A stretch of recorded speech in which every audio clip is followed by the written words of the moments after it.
Hi everyone, I'm Julie. I have a question for you.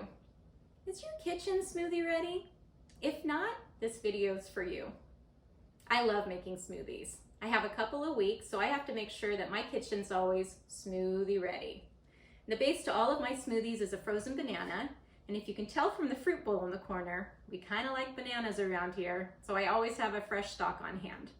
When they get a little brown or spotty, I'll peel them and then I'll store them in the freezer in a safe container.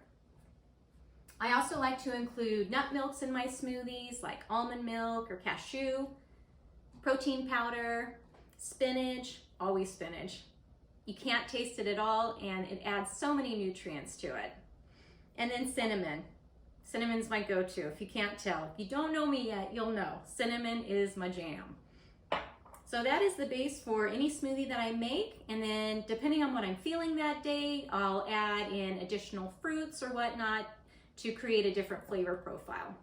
So typical fruits that we use are frozen blueberries, mango, blackberries, raspberries. We also like to do fresh fruit, cut it up, store it in the freezer, so we have a wide variety available at all times. We use strawberries, kiwi, dragon fruit, pineapple, the list goes on.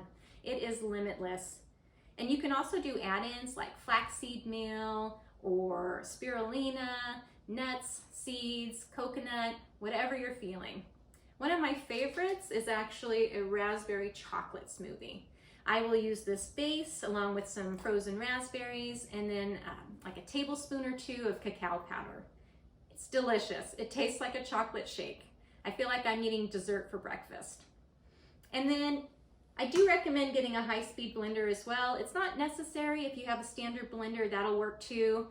But if you do have a high speed, it just makes it so much quicker and easier. I've had this Vitamix for 8 years and it has not failed me once. It is a power horse and I use it daily. So that's it really. It's super simple to get your kitchen smoothie ready. So please let me know if you give these a try, and if you have any questions or comments, I'd be happy to answer them. So thank you for watching and have a great day.